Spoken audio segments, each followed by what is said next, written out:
Hello and welcome everyone to chemistry classes. So continuing with Raman spectroscopy, in this video I will be starting with pure rotational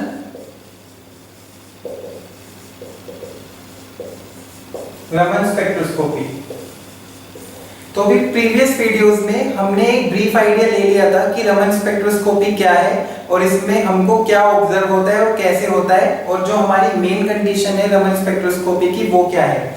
तो अभी हम यहाँ पे शुरू करेंगे pure rotation. जैसे हमने पहले पढ़ा था माइक्रोवेव अलग से, फिर हमने इंफ्रारेड अलग से पढ़ा था और लो वाइब्रेशनल पढ़ा था, ऐसे ही हम रमन स्पेक्ट्रोस्कोपी में सिर्फ प्योर रोटेशनल स्पेक्ट्रा की बात करेंगे। तो वही जो हमारा सबसे मेन जिससे हम स्टार्ट करते हैं वो है हमारा लीनियर मॉलिक्यूल। तो यहाँ पे भी हम लीनियर मॉलिक्यूल से स्टार्ट करेंगे। तो जब हम प्योर रोटेशनल रमन स्पेक्ट्रोस्कोपी को लीनियर मॉलिक्यूल में पढ़ते हैं तो हम ये तो पहले ही डिराइव कर चुके हैं कि जो रोटेशनल एनर्जी का लेवल, रोटेशनल लेवल्स का एनर्जी है वो कैसे डिफाइन होता है। That is defined by this BJ J+1। ये हमारा सेंटीमीटर इनवर्स में है और इसमें बेसिकली हमने सेंट्रीफ्यूगल डिस्टॉर्शन कांस्टेंट को कंसीडर नहीं किया है। तो हम इसी सिंपलर एक्सप्रेशन के साथ बेसिकली आगे बढ़ेंगे। तो हमने ये तो देख लिया था कि रोटेशनल मतलब रमन स्पेक्ट्रोस्कोपी के लिए जो पोलराइजेबिलिटी है that must be changed with the internal vibration. जो हमारे मॉलिक्यूल का इंटरनल वाइब्रेशन है या रोटेशन है, मतलब कोई भी इसका इंटरनल मोशन, वो जो इंटरनल मोशन है वो रोटेशन भी हो सकता है और वो वाइब्रेशन भी हो सकता है। सो दैट इंटरनल रोटेशन और vibration must change the polarisability. तभी हमारा जो फैक्टर हमने लास्ट वीडियो में एक बीटा डिस्कस किया था, तभी ये नॉन जीरो होगा और तभी हमको रमन स्कैटरिंग ऑब्जर्व होगी। तो ये हमारी मेन कंडीशन है कि beta should be non zero. इसका मतलब internal motion must change polarisability. तो अभी हम यही पढ़ेंगे। तो जब हम लीनियर मॉलिक्यूल की बात करते हैं तो अगर हम प्रीवियस स्पेक्ट्रोस्कोपी देखें तो उसमें जो लीनियर मॉलिक्यूल जैसे हमारा H2 है, O2 है या फिर CO2 है, तो ये मॉलिक्यूल हमारे माइक्रोवेव इनएक्टिव थे। बिकॉज माइक्रोवेव एक्टिविटी की मेन कंडीशन यहाँ क्या थी कि उनमें परमानेंट डायपोल मूवमेंट प्रेजेंट होना चाहिए। लेकिन ये जो प्योर रोटेशनल रमन स्पेक्ट्रोस्कोपी है इसमें हम देखेंगे कि H2, O2 इनका भी स्पेक्ट्रा हम रमन स्पेक्ट्रोस्कोपी में ऑब्जर्व कर पाते हैं। तो जो हमारा रोटेशनल लेवल्स का एनर्जी है that is defined by this. यही हमारा सिंपलर एक्सप्रेशन है, इसी के साथ हम आगे बढ़ेंगे। और दूसरी चीज जो हमको मेन पता होना चाहिए, एक तो ये हो गई, दूसरी क्या हो गई, सिलेक्शन रूल। तो रमन स्पेक्ट्रोस्कोपी का जो लीनियर मॉलिक्यूल्स के लिए सिलेक्शन रूल है that is delta J is equals to 0 और +-2। तो 0 तो हमें समझ आ ही रहा है, हमने माइक्रोवेव में देखा था कि वहां पे सिलेक्शन रूल क्या था, +-1। पर यहाँ पे क्या है, एक तो 0 है, 0 तो मतलब वही हो गया रेले। 0 होने का मतलब क्या है कि मतलब मॉलिक्यूलर एनर्जी में कोई भी चेंज नहीं आया है। और +-2 है, वहां पे +-1 था माइक्रोवेव में, पर रमन प्योर रोटेशनल रमन में ये है +-2। जनरली इस +-2 को थोड़ा एक्सप्लेन करने के लिए, मतलब एक एक्सप्लेनेशन है, वो ऐसे कोई प्रॉपर एक्सप्लेनेशन भी नहीं कह सकते, क्योंकि जब हमने देखा है कि सिलेक्शन रूल डिराइव करने के लिए हमने मैथमेटिकली देखा है कि सिलेक्शन रूल कैसे डिराइव होता है। मैथमेटिकली एक उसका तरीका है जिसमें हम TMI की मदद से सिलेक्शन रूल निकालते हैं, ट्रांजिशन मोमेंट इंटीग्रल की मदद से। बट फिर भी इसमें अगर हमको इसको फिजिकली डिफाइन करना हो तो इसका एक एक्सप्लेनेशन है जो बेसिकली बैनवेल में गिवन है, वो मैं आपको बता देता हूं। लीनियर मॉलिक्यूल की जब हम बात करेंगे तो जैसे लीनियर मॉलिक्यूल आपका ये हो गया H2। हमने लास्ट वीडियो में बात की थी कि जब भी हमें पोलराइजेबिलिटी को समझना हो तो उसके लिए हमको एक 3D सरफेस बनानी पड़ती है जिसको हम पोलराइजेबिलिटी इलिप्सॉइड बोलते हैं। और हमने एनाइसोट्रोपिक पोलराइजेबिलिटी के बारे में भी पढ़ा था। उसमें क्या था कि जो इलेक्ट्रिक फील्ड हमने अप्लाई किया है वो किस डायरेक्शन से किया है। तो फर्क पड़ता है कि हम अलोंग द बॉन्ड एक्सिस लगा रहे हैं या perpendicular to the bond axis लगा रहे हैं। तो सिमिलरली अगर हम इस नॉर्मल एक H2 के सिंपल से मॉलिक्यूल जो लीनियर मॉलिक्यूल है इसके पोलराइजेबिलिटी इलिप्सॉइड की बात करें तो इसमें भी दो तरीके का बन सकता है। एक तो हम एंड टू एंड रोटेशन, हमने क्या पढ़ा था, रोटेशन हमारे बेसिकली दो तरीके के इसमें है। एक एंड टू एंड रोटेशन, वो एंड टू एंड रोटेशन हमारा दो डायमेंशन में होता है। ये मैंने सबसे पहली वीडियो जो माइक्रोवेव एक्टिविटी की बनाई थी उसमें बात की थी कि जो रोटेशन है वो बेसिकली यहाँ पे तीन तरीके का है। एक तो एंड टू एंड रोटेशन है जो दो एक्सिस में है, एक ये वाली एक्सिस और एक ये वाली एक्सिस, और एक हमारा है बॉन्ड एक्सिस पे रोटेशन। तो एंड टू एंड रोटेशन की इसमें जब हम बात करते हैं वो ही हमारा रमन एक्टिविटी शो करता है। रमन एक्टिविटी कौन सा रोटेशन शो कर रहा है, एंड टू एंड रोटेशन, क्योंकि उस एंड टू एंड रोटेशन में हमको पोलराइजेबिलिटी चेंज देखने के लिए मिलता है। तो जब हम एंड टू एंड रोटेशन का पोलराइजेबिलिटी इलिप्सॉइड स्टडी करते हैं तो एक वन कंप्लीट रोटेशन में, मतलब एक one complete end to end rotation में जो पोलराइजेबिलिटी इलिप्सॉइड है वो हमको 2 टाइम्स सेम दिखता है। जैसे आपने H2 का एंड टू एंड रोटेशन के लिए पोलराइजेबिलिटी इलिप्सॉइड बनाया, तो जब आप उसको एक कंप्लीट रोटेशन देते हैं तो उस कंप्लीट रोटेशन के वक्त 2 टाइम्स वो आपको बिल्कुल सेम दिखता है। उसी बेसिस पे हम ये एक्सप्लेन कर सकते हैं कि इसका जो सिलेक्शन रूल है लीनियर मॉलिक्यूल का प्योर रोटेशनल रमन स्पेक्ट्रोस्कोपी के लिए वो डेल्टा J ± 2q है। Basically it is based upon the symmetry of the polarisability ellipsoid, कि आपका पोलराइजेबिलिटी इलिप्सॉइड एक कंप्लीट रोटेशन के वक्त 2 बारी सेम दिखता है। उसी बेसिस पे हम इसको फिजिकली एक्सप्लेन कर सकते हैं। अदरवाइज जो मेन है जिससे हमने सिलेक्शन रूल डिराइव किया है वो हमारा मैथमेटिक्स से, जो हम ट्रांजिशन मोमेंट इंटीग्रल को नॉन जीरो के लिए सॉल्व करते हैं वहीं से हमारा सिलेक्शन रूल डिराइव होता है। और जब हम इसमें बॉन्ड एक्सिस वाले रोटेशन की बात करेंगे, एंड टू एंड रोटेशन के बजाय अगर हम इसमें बॉन्ड एक्सिस के रोटेशन की बात करेंगे तो उसमें हमारा पोलराइजेबिलिटी में कोई चेंज नहीं होता है। मतलब बॉन्ड एक्सिस का जो रोटेशन है वो यहाँ पे भी पोलराइजेबिलिटी में कोई चेंज नहीं करता है, तो इसीलिए उसकी वजह से हमको रमन एक्टिविटी यहाँ पे नहीं मिलती है। तो अभी हमने ये देख लिया कि लीनियर मॉलिक्यूल्स हमें रमन एक्टिविटी देते हैं because end to end rotation में पोलराइजेबिलिटी चेंज हमको मिलता है। अब देखिए इसीलिए ये टेक्निक यहाँ पे अभी खास हो गई है बिकॉज लीनियर मॉलिक्यूल जैसे H2 है, O2 है, उनका स्पेक्ट्रा हम कैसे भी करके माइक्रोवेव में या इंफ्रारेड में रिकॉर्ड नहीं कर पाए थे, बट रमन में हमको इनका स्पेक्ट्रा ऑब्जर्व होता है। तो इसीलिए Raman is basically a complementary technique. In this case, it is a complementary technique to microwave or infrared. अब जो हमने सिलेक्शन रूल देखा है उसके बेसिस पे हम देख लेते हैं कि हमारा स्पेक्ट्रा हमको कैसा दिखेगा। अच्छा एक चीज और हम यहाँ पे समझ लेते हैं, ठीक है। पहले मैं स्पेक्ट्रा बता देता हूँ कि स्पेक्ट्रा कैसा दिखेगा। तो अभी हमारा सिलेक्शन रूल क्या था, डेल्टा J 0 और ±2। तो देखिए 0 का तो हमको पता ही है कि वही रेले वाली जो लाइन है that will represent delta J = 0। तो हम ये बेसिकली ±2 देख लेते हैं। तो अभी हम पहले +2 का कंसीडर करते हैं, वो बाकी सेम ही रहेगा।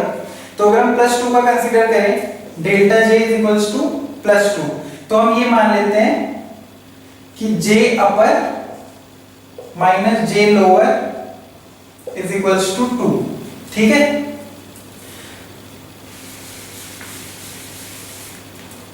तो जो हमारा चेंज इन एनर्जी होगा वो क्या होगा, इसको हम मान लेते हैं कि J' = J + 2।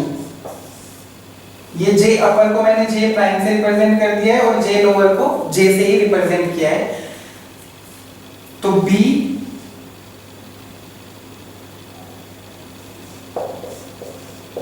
Bj J + 1 - bj j+1 ये हो जाएगा। अगर हम +2 वाले की बात करते हैं तो b j+2 j+3 minus bj j+1, और यहाँ पे बेसिकली जो हमारा ये j है ये बेसिकली लोअर स्टेट वाला j है, मतलब जो हमारा रोटेशनल लेवल लोअर वाला है जिससे ट्रांजिशन हो रही है वो वाला है। तो b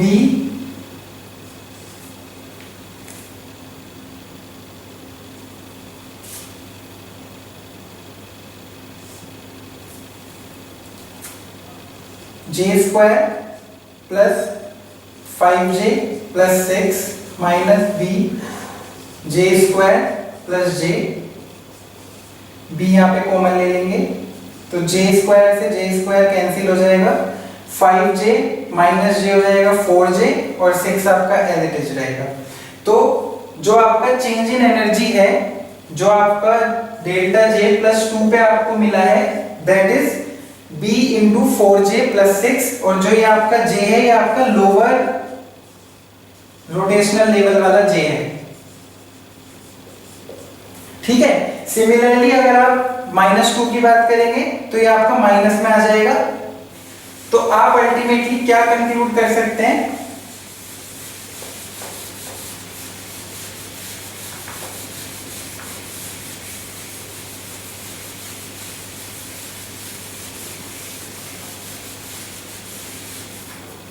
आपका स्पेक्ट्रा कैसा दिखेगा,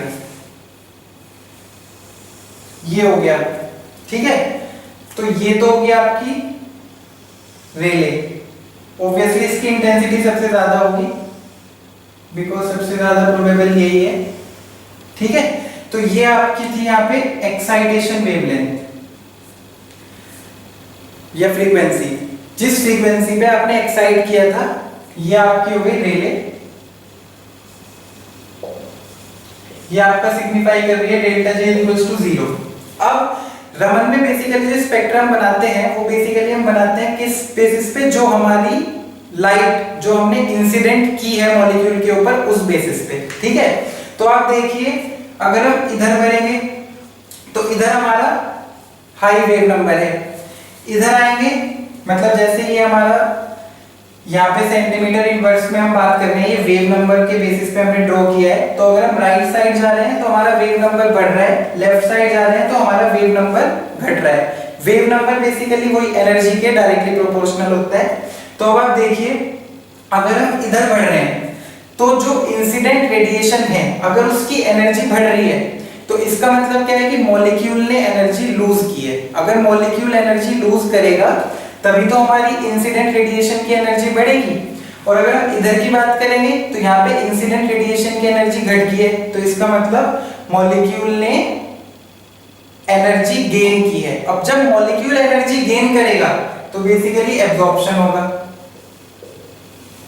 और जब मॉलिक्यूल एनर्जी रिलीज करेगा तो इमिशन होगा, और मॉलिक्यूल एनर्जी इमिट करेगा तो इसका मतलब है इंसिडेंट लाइट की जो एनर्जी है वो बढ़ेगी। ठीक है, तो उसी बेसिस पे हम अपना स्पेक्ट्रा ड्रॉ करते हैं। हमारा जो एक्सप्रेशन आया था वो आया था डेल्टा ई का b 4j प्लस 6। तो उसी बेसिस पे आप अगर बनाएंगे तो आप देखिए अगर आप j की वैल्यू सबसे पहले यहाँ 0 पुट करेंगे तो you will be getting 6b, और जब आप j की वैल्यू 1 पुट करेंगे तो आपको मिलेगा 10b, और जब आप j की वैल्यू 2 पुट करेंगे तो आपको मिलेगा 14b। तो इसका मतलब है जो आपकी पहली लाइन है वो आपकी यहाँ पे मिलेगी। ठीक है, ये j इक्वल 0 को करेस्पॉन्ड कर रही है, और इसमें जो रेले से डिस्टेंस है वो है आपका 6b। फिर उससे अगली लाइन जो आपकी मिलेगी वो आपकी j इक्वल 1 की होगी, और ये आपकी मिलेगी यहां से 10b पे। रेले से जो इसकी डिस्टेंस है वो होगी 10b, और इसमें जो डिस्टेंस होगा वो होगा 4b। फिर उसके बाद ये आपकी j इक्वल 2 को सिग्निफाई करेगी, इनके बीच में भी 4b होगा। सिमिलरली आपको ये लाइंस इधर भी मिलेगी। ठीक है, j equal 0, j equal 1, j equal 2, ये होता है आपका स्टोक्स, ये हो गया आपका एंटी स्टोक्स। ठीक है, तो अभी इसमें हमको क्या देखना है कि हमारे पास रेले लाइन है और अब जो हमारी स्ट्रोक्स और एंटी स्ट्रोक्स की इंटेंसिटी है, अभी हम ये किसकी बात कर रहे हैं, हम कर रहे हैं रोटेशनल की। रोटेशनल रमन को अभी हम स्टडी कर रहे हैं। तो रोटेशनल रमन में स्ट्रोक्स और एंटी स्ट्रोक्स की जो लाइंस की इंटेंसिटी है, लाइंस की जो इंटेंसिटी है वो आपको कंपैरेटिवली सिमिलर ही मिलेगी। क्यों? क्योंकि हम ये ऑलरेडी पढ़ चुके हैं कि जब भी हम रोटेशनल लेवल्स की बात करते हैं तो रोटेशनल लेवल्स में higher levels are also significantly populated. तो इसीलिए नीचे से ऊपर वाली ट्रांजिशन एब्जॉर्प्शन, नीचे से ऊपर वाली ट्रांजिशन और इमिशन, ऊपर से नीचे वाली ट्रांजिशन, दोनों के होने की संभावना ऑलमोस्ट सिमिलर है। इसीलिए आपको स्ट्रोक्स और एंटी स्ट्रोक्स की स्पेक्ट्रल लाइंस की जो इंटेंसिटी रोटेशनल रमन में मिलेगी वो इतनी ज्यादा डिफर नहीं करेगी, वो ऑलमोस्ट सिमिलर ही होगी। ठीक है। और एक चीज हमको ये देखनी है कि जो गैप कितना है। तो जो रेले से हमारा गैप है फर्स्ट स्पेक्ट्रल लाइन में वो 6b है दोनों तरफ, और फिर जो कंसेक्यूटिव स्पेक्ट्रल लाइंस में जो हमारा गैप होगा वो हमारा 4b होगा। एक चीज ये हो गई। अब दूसरी चीज एक हमको क्या देखनी है, न्यूक्लियर स्पिन का effect, effect of nuclear spin. अभी जब मैंने इंफ्रारेड स्पेक्ट्रा कवर किया था तो उस समय हमने एक न्यूक्लियर स्पिन का इफेक्ट देखा था। वो किन मॉलिक्यूल्स पे देखा था, जिन मॉलिक्यूल्स में सेंटर ऑफ सिमेट्री है। हमने देखा कि जिन मॉलिक्यूल्स में सेंटर ऑफ सिमेट्री है उन मॉलिक्यूल्स में, जैसे H2 है इसमें भी सेंटर ऑफ सिमेट्री है, O2 है इसमें भी सेंटर ऑफ सिमेट्री है, CO2 है इसमें भी सेंटर ऑफ सिमेट्री है। तो जो सेंटर ऑफ सिमेट्री वाले मॉलिक्यूल्स हैं उसमें जो इन एटम्स का न्यूक्लियर स्पिन है वो बेसिकली हमारे स्पेक्ट्रा को अफेक्ट करता है। अब आप ये देखिए, जब हमने नॉर्मल माइक्रोवेव स्पेक्ट्रा पढ़ा था उस समय हमने सेंटर ऑफ सिमेट्री की बात नहीं की थी। क्यों? क्योंकि माइक्रोवेव एक्टिविटी के वक्त जो ये H2 थे, जो ये CO2 थे, ये सब मॉलिक्यूल्स इनएक्टिव ही थे। दे वर माइक्रोवेव इनएक्टिव बिकॉज़ इनमें कोई परमानेंट डायपोल मोमेंट प्रेजेंट ही नहीं है। तो इसीलिए माइक्रोवेव पढ़ते समय हमको इनके न्यूक्लियर स्पिन की बात करनी ही नहीं पड़ी। इनके न्यूक्लियर स्पिन की बात कब आई, जब CO2 जैसा मॉलिक्यूल इंफ्रारेड स्पेक्ट्रम में आके एक्टिव हो गया, तो उस समय हमको न्यूक्लियर स्पिन के इफेक्ट की बात करनी पड़ी। लेकिन अभी जैसे ही हम रोटेशनल रमन में आए तो रोटेशनल रमन में H2 मॉलिक्यूल भी हमारा एक्टिव हो गया, और H2 मॉलिक्यूल के अंदर है सेंटर ऑफ सिमेट्री, तो इसीलिए इसके न्यूक्लियर स्पिन की हमको बात करनी पड़ेगी। तो आप ये समझ लीजिए, जैसे कि आपका O2 है या CO2 है या H2 है, ये सब आपका रमन एक्टिविटी देंगे, लेकिन इनमें सेंटर ऑफ सिमेट्री है तो उनकी वजह से इफेक्ट क्या आएगा वो देख लेते हैं।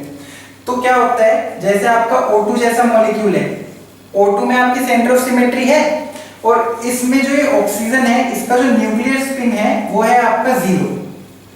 तो जब भी आपके एटम का न्यूक्लियर स्पिन 0 हो जाता है तो आपकी बेसिकली लाइन एब्सेंट ही हो जाती है। जैसे CO2 है, जैसे O2 है, तो इनमें जो ऑक्सीजन है इसका न्यूक्लियर स्पिन 0 है, तो इसीलिए इनके स्पेक्ट्रम में आपको अल्टरनेट लाइंस ऑब्जर्व होती हैं।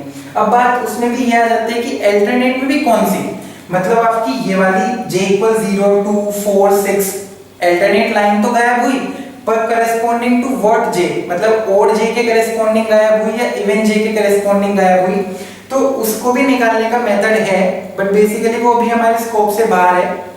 तो इसीलिए मैं आपको इन जनरल बता देता हूं।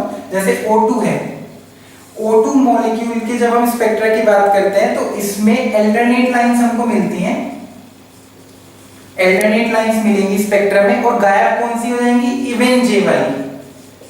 आगे बेसिकली जब इसकी इंपॉर्टेंस ज्यादा होगी तो मैं ये डिस्कस करूंगा कि कैसे निकालते हैं कि इवन J गायब होगा या ओड J गायब होगा, या फिर गायब नहीं भी हुआ तो जो इंटेंसिटी में अल्टरनेशन आता है वो ओड और इवन में कैसे आता है, ये हम आगे डिस्कस करेंगे। बट अभी आप सिर्फ समझ लीजिए कि जब हम O2 मॉलिक्यूल की बात करते हैं तो अल्टरनेट लाइंस प्रेजेंट रहेंगी।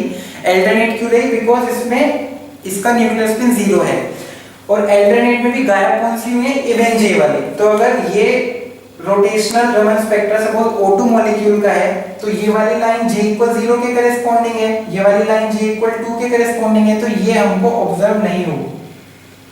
मतलब हमको सिर्फ J इक्वल 1 वाली, J इक्वल 3 वाली, ये वाली लाइंस हमको ऑब्जर्व होंगी, ठीक है।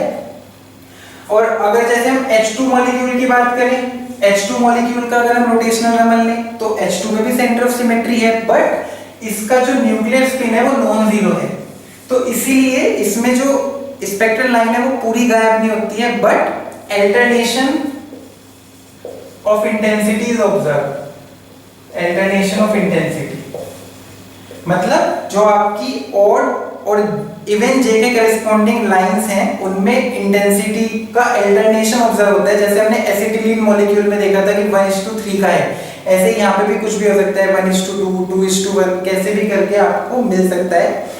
तो अगर I 0 है तो लाइन गायब भी हो जाएगी, उसमें भी ऑड या इवन हो सकती है, और अगर I नॉन जीरो है तो उस समय alternation of intensity is observed. तो ये हो गया हमारा rotational Raman, pure rotational Raman for linear molecules. अब लीनियर मॉलिक्यूल में भी अभी हमने सिर्फ बेसिकली डायटोमिक देखा, तो बेसिकली केसेस तो हमारे पास बहुत सारे बनते हैं, तो हम कितना भी लंबा इसको पढ़ सकते हैं, बट मेन रिक्वायरमेंट हमें सिर्फ एक बेसिक अंडरस्टैंडिंग की है। इतना कोई डिटेल आपसे पूछेगा नहीं कि इस मॉलिक्यूल का भी बता दो, इस मॉलिक्यूल का भी बता दो, बट आपको एक बेसिक आइडिया होना चाहिए। तो जो बड़ा एक्सप्लेनेशन है वो मैंने आपको एक लीनियर डायटोमिक मॉलिक्यूल के लिए दे दिया। अब जैसे हम बाकी डायटोमिक मॉलिक्यूल्स की बात करते हैं या फिर ट्राइएटोमिक लीनियर मॉलिक्यूल्स की बात करते हैं, तो ऐसे ट्राइएटोमिक लीनियर मॉलिक्यूल्स जिसमें आपके लाइटर एटम्स हैं, उनका रोटेशनल रमन आपको मिल जाता है रिजॉल्व्ड फॉर्म में। तो उनके बेसिस पर हम उनके moment of inertia, bond length, ये सब स्टडी कर सकते हैं, जो हम बेसिकली माइक्रोवेव और इंफ्रारेड से नहीं कर पाएंगे। तो डायटोमिक मॉलिक्यूल्स और लाइटर ट्राइएटोमिक मॉलिक्यूल्स का हम इजीली रिजॉल्व्ड स्पेक्ट्रा पाते हैं और उनसे हम ये पैरामीटर स्टडी कर सकते हैं। लेकिन अगर आप और ज्यादा हायर और बल्कि मॉलिक्यूल्स में जाओगे तो उनका जो आपको रमन स्पेक्ट्रा मिलेगा वो इतना ज्यादा रिजॉल्व नहीं होगा, तो they are difficult to interpret, तो इसलिए हमको उनको डिस्कस करने की जरूरत नहीं है। सिमिलरली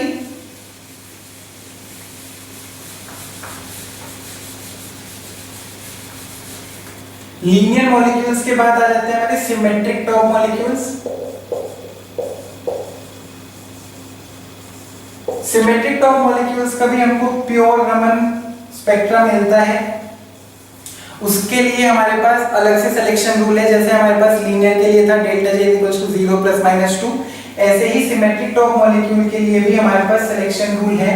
बट मैं वही बोल रहा हूँ कि इतना ज्यादा हमको डिटेल में हर टाइप ऑफ मॉलिक्यूल पढ़ने की जरूरत नहीं है। बेसिक आइडिया जो हमको रमन स्पेक्ट्रोस्कोपी का चाहिए था वो हमको मिल गया है। अगर आप सिमेट्रिक टॉप मॉलिक्यूल्स के प्योर रोटेशनल रमन को भी और ज्यादा डिटेल में पढ़ना चाहते हैं तो बेसिकली आप बेनवेल में पढ़ सकते हैं, बट उसका हमें एज सच रिक्वायरमेंट नहीं है। पर अगर आप चाहते हैं तो आपको बेनवेल में ये वाला डिस्कशन भी मिल जाएगा। तो उसमें वही होगा, सिमेट्रिक टॉप मॉलिक्यूल्स है, आपके पास एक एनर्जी का एक्सप्रेशन है, वो थोड़ा सा मॉडिफाई हो जाएगा, फिर उस एनर्जी के एक्सप्रेशन में हम अपना डेल्टा J जो सिलेक्शन रूल है उसको लगाएंगे, उसके बेसिस पे जो हमारी कंडीशन डेवलप होगी उसके बेसिस पे हम अपना स्पेक्ट्रा स्टडी करेंगे, ठीक है। फिर और हमारा कौन सा मॉलिक्यूल होता है? Spherical top. Spherical top molecule का मैंने लास्ट वीडियो में भी बताया था, जैसे CH4 है, SiH4 है, CCl4 है, ये सब आपके स्फेरिकल टॉप मॉलिक्यूल्स हैं। होता क्या है कि स्फेरिकल टॉप मॉलिक्यूल्स का जो पोलराइजेबिलिटी इलिप्सॉइड है, वो बेसिकली एक स्फेयर ही है, ठीक है। अब हम बात कर रहे हैं किसकी? प्योर रोटेशनल रमन की।